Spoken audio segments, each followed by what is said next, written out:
friends, welcome to Ambience kitchen. நம்ம கிச்சன்ல இன்னைக்கு என்ன பார்க்க போறோம்னா fish masala roast எப்படி பண்றதுன்னு பாப்போம். அதுக்கு முன்னாடி நம்ம சேனலை என்ன சப்ஸ்கிரைப் பண்ணாதவங்க சப்ஸ்கிரைப் பண்ணிக்கோங்க. அப்படியே பக்கத்துல இருக்கிற பெல் பட்டன் அமுத்திக்கோங்க. அப்பதான் அப்லோட் பண்ற எல்லா வீடியோ உங்களுக்கு உடனுக்குடன் கிடைக்கும்.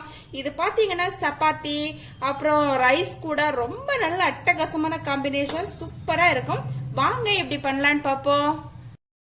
ஃபிஷ் மசாலா ரோஸ்ட் பண்ணுறதுக்கு நான் ஒரு 15 பீசஸ் ஃபிஷ் எடுத்துருக்கிறேன். இது பார்த்தீங்கன்னா அதிகம் முள் இல்லாத மீன்.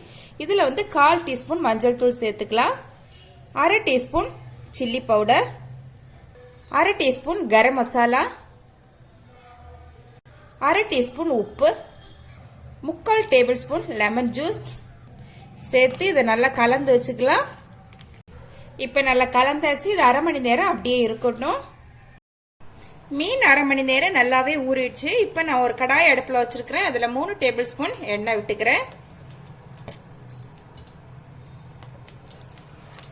எண்ணெய் நல்லா காயட்டும். எண்ணெய் காஞ்சிச்சு. இதில் நம்ம மீன் துண்டுகளை போட்டுக்கலாம். இப்போ ஒரு பக்கம் வெந்துடுச்சு, நம்ம திருப்பி போட்டுக்கலாம். இப்போ மீன் வந்து ஒரு 3/4 பதம் வெந்துடுச்சு. இப்போ நம்ம மெதுவாக வெளியே எடுத்துடலாம். இப்போ இதே எண்ணெயில நம்ம வெங்காயத்தை போட்டுக்கலாம். மீடியம் சைஸ் 2 வெங்காயம் நீட்டு வாக்கில் கட் பண்ணது இதை வதக்கிக்கலாம்.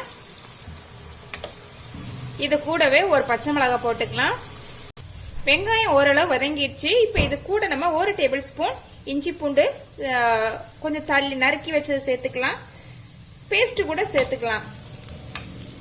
இஞ்சி பூண்டோட பச்சை வாசனை எல்லாம் போயிட்டு இப்போ நம்ம மசாலா சேர்த்துக்கலாம். தீயை வந்து சிம்மில் வச்சுட்டு 1/4 டீஸ்பூன் மஞ்சள் தூள், 1/2 டீஸ்பூன் மிளகாய் தூள், 1 டீஸ்பூன் மல்லித்தூள், 1/2 டீஸ்பூன் கரம் மசாலா சேர்த்து நல்லா கலந்து விட்டுக்கலாம். ஓகே, நல்லா கலந்தாச்சு. இப்ப மசாலாவோட பச்சை வாசனை எல்லாம் போயிட்டு இப்ப நம்ம தக்காளி சேர்த்துக்கலாம். ஒரு பெரிய தக்காளி எடுத்து இந்த மாதிரி நறுக்கி வச்சது. இது நல்லா வதங்கட்டும். இப்ப தீயை வந்து இன்க்ரீஸ் பண்ணி வச்சுக்கலாம்.